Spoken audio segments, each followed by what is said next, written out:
तर hi hello, कशा आहात? खूप छान असाल तर पुन्हा एकदा नवीन व्हिडिओमध्ये तुमचं खूप साऱ्या आशापासून स्वागत. तर बघा, घरापासून थोडंसं लांब जे आहे वावर किंवा शेत, तर तिकडे मी चाललेले होते आणि तिकडे पेरलेली होती सोयाबीन.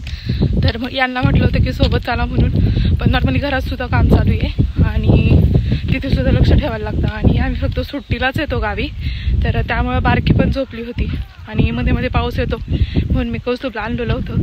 तर मी एकटीच चाललेली आहे. तर इथे तुम्ही बघू शकता, इकडे मागं जे आहे, मागे तुम्हाला दिसत असेल तर तिकडं आहेत घरं आणि इथं आहे आता डांबरी रस्ता. तर त्या रस्त्याने मी चाललो होतो शेतात. सो चला आता तुम्हाला आमच्या शेतातली जी सोयाबीन आहे तर ते दाखवते. तर इथे तुम्ही माझा लूक बघू शकता. तर बघा, इथे खूप ढाळ आहे, त्यामुळे चालताना खूप सारा असा दम लागतोय. तर मध्ये मध्ये ऊन पण येते, मध्ये मध्ये खूप जोराचा पाऊस येतो आणि मध्ये जातो पण.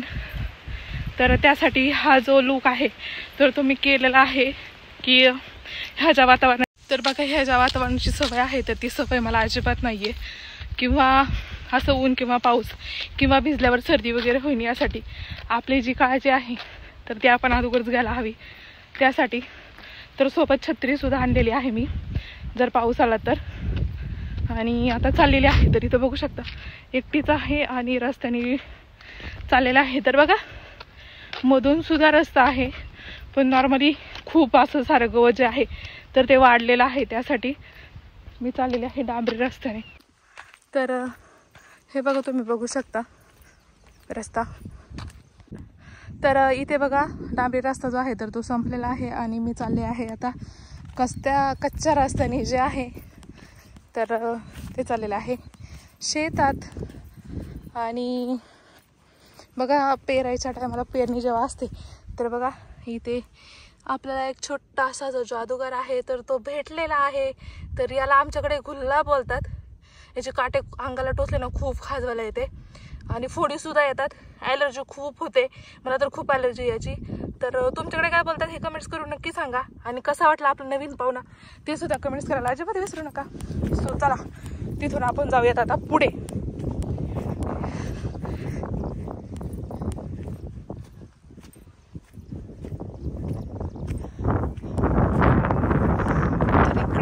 जे आहेत तर ते पोरं आलेले आहेत क्रिकेट खेळायला.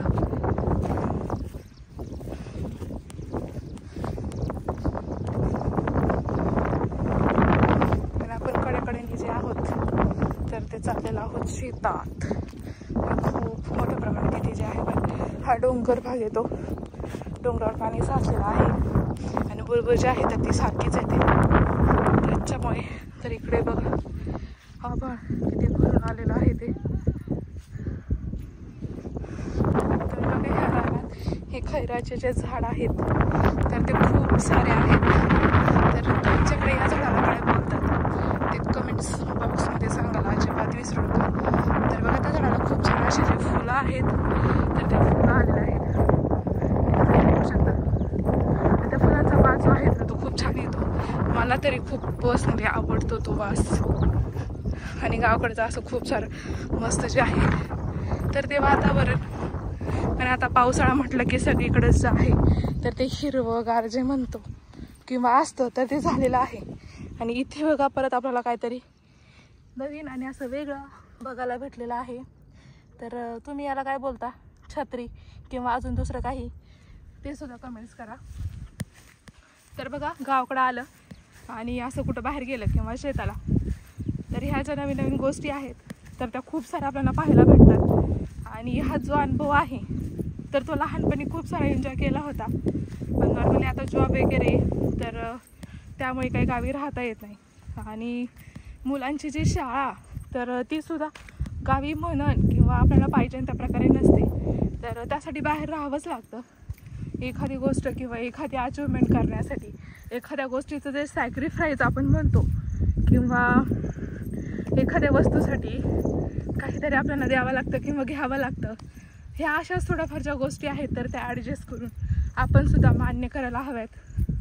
तर त्यासाठी आणि मुलांना सुद्धा ही सगळी माहिती होईल किंवा मुलांना सुद्धा थोडंफार माहीत असावं. किंवा हा व्हिडिओ करायचा उद्देश असाच होता की जेणेकरून ह्या ज्या मेमरीज आहेत तर त्या अशाच कायमस्वरूपी कॅप्चर राहतील, यासाठी सो फायनली खूप सारं चालून झाल्यानंतर अथक प्रयत्नांचे जे कष्ट आहेत पायी यायचे तर ते करून झाल्यानंतर मी आता फायनली पोचणार आहे ते वावरात. तर बघा, कोणीही जरी म्हटलं तरी ते आपल्या घरासाठी खूप सारे प्रयत्न करतात आणि तसंच काहीतरी इथे तुम्हाला मी दाखवण्याचा प्रयत्न केलेला आहे. ह्या ज्या मुंग्या आहेत तर पावसात त्यांचं जे घर आहे तर ते चांगलं राहावं किंवा चांगलं असावा यासाठी खूप सारा प्रयत्न करत असतात आणि करतात अजूनसुद्धा. तर इथे तुम्ही बघू शकता ती मुंगी जी आहे तर ते घर बांधायचं जे काम आहे तर ते आपण म्हणूयात किंवा ते करायचं जे काम आहे तिचं तर ते चालूच आहे. तर इथं खूप सारे असे जे आहेत तर त्या मुंग्यांनी त्यांची घरं अशा पद्धतीने पॅकसुद्धा केलेली आहे की जेणेकरून ते भिजणार नाहीत आणि त्यांना कोणत्याही प्रकारचा धोका होणार नाही यासाठी.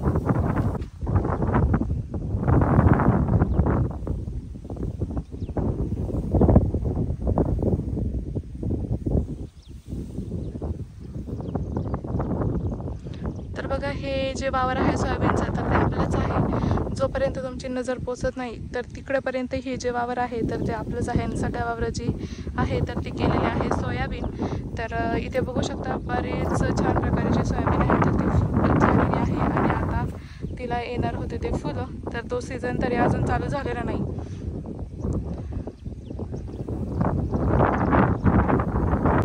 तर इथे बघा, शेताच्या समोर जो परिसर दिसतोय तर तो आहे राजगुरुनगरचा.